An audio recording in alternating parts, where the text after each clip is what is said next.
कभी सोचा है कि कुछ भारतीय कलाकृतियां इतनी इतनी जीवंत क्यों लगती हैं? ऐसा लगता है मानो उनमें सांसें चल रही हों। सदियों पुरानी पेंटिंग्स और आज भी ऐसा लगता है जैसे वो हमसे बात कर रहे हैं। तो चलिए आज उसी प्राचीन सूत्र की पड़ताल करते हैं जो कला में जान डाल देता है। अच्छा, अब जरा अजंता की इन गुफाओं को देखिए।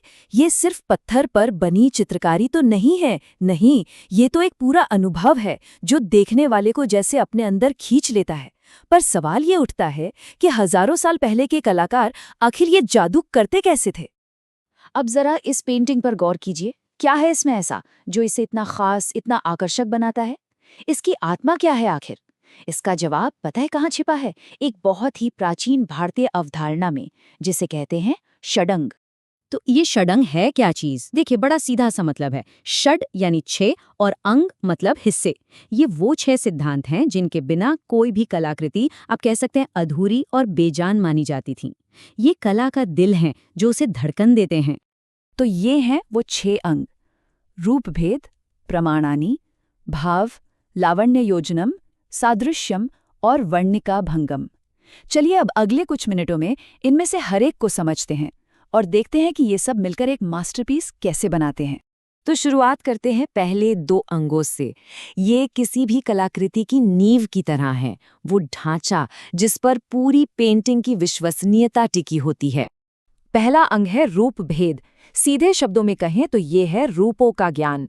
ये कलाकार की वो काबिलियत है जिससे वो अलग अलग चीजों के बीच का वो बारीक सा फर्क समझता है और दिखा पाता है। जैसे एक जिंदा शरीर की बनावट और एक बेजान शरीर के ढीलेपन में कितना अंतर होता है ना? बस वही। अब आते हैं दूसरे और बेहद जरूरी अंग पर, प्रमाणानि, यानी सही नाप और अनुपात। और देखिए, ये सिर्फ गणित नहीं है, नहीं, ये असल में यथार्थ का एक भ्रम पैदा करने की कला है। अगर अनुपात सही नहीं होगा तो देखने वाला कभी भी पेंटिंग की दुनिया से जुड़ ही नहीं पाएगा। यही वो शक्ति है जो एक आर्टवर्क को भरोसे के लायक और खूबसूरत बनाती है।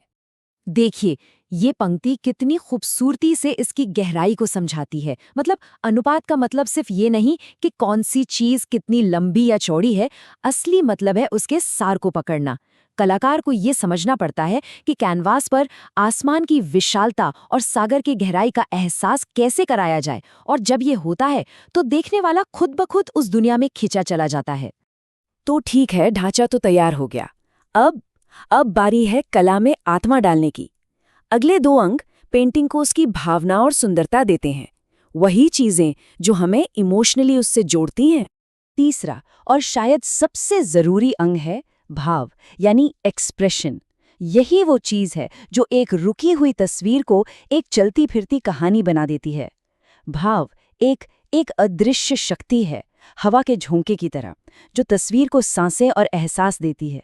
इसी से तो पता चलता है कि उस चित्र में जो किरदार है वो महसूस क्या कर रहे हैं, उनकी कहानी क्या है। और हाँ, भाव भी 2 तरह के हो सकते हैं। एक होते हैं गुप्त, मतलब छिपी हुई भावनाएं, जिन्हें बस महसूस किया जा सकता है, जैसे कि माहौल में कोई तनाव हो। और दूसरे होते हैं प्रकट, यानी वो इमोशंस जो किरदारों के चेहरे या हाव भाव में एकदम साफ दिखते हैं। और एक महान कलाकार वो इन दोनों के बीच संतुलन बनाना बखूबी जानता है।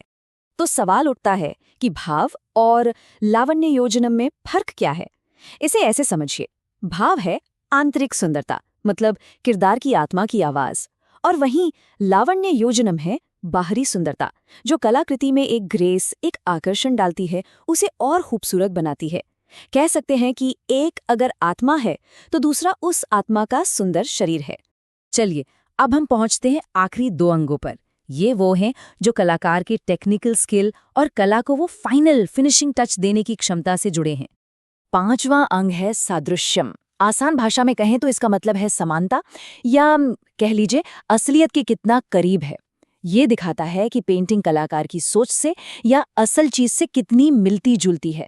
ये एक तरह से कलाकार की कल्पना को हकीकत में बदलने की कला है। और आखिर में आता है 6वां अंग, वर्णिका भंगम, यानी रंगों का कलात्मक इस्तेमाल। देखिए, सही रंगों से ही तो मूड बनता है, कहानी को गहराई मिलती है और पूरी पेंटिंग एक खूबसूरत अनुभव में बदल जाती है। यही इस अंग का सार है। तो अब हम इन सभी 6 अंगों को अलग अलग समझ चुके हैं। तो चलिए अब देखते हैं कि ये सब मिलकर कैसे एक अमर कलाकृति, एक मास्टरपीस बनाते हैं। चलिए एक बार फिर उसी पेंटिंग पर वापस चलते हैं। अब जरा नए नजरिए से देखिए। यहाँ रूप भेद से आकृतियों को पहचाना गया है। प्रमाणानी से दिया गया सटीक अनुपात ही है जो हमें इस दुनिया में खींचता है। किरदारों के चेहरे पर जो भाव है वही तो इस कहानी की आत्मा है। लावण्य योजनम से इसमें सुंदरता झलक रही है, सादृश्यम से ये बिल्कुल असली लग रही है, और वर्णिका भंगम यानी रंगों ने एक खास माहौल बना दिया है। सब कुछ एक साथ एक लय में काम कर रहा है। और ये कोई आज का नया फॉर्मूला नहीं है। सोचिए, अजंता के कलाकारों से लेकर मुगल बादशाह अकबर के दरबारी चित्रकारों तक पीढ़ियों ने इन्हीं सिद्धांतों का पालन किया है। और शायद यही वजह है कि भारतीय कला में इतनी गहराई और एक निरंतरता देखने को मिलती है।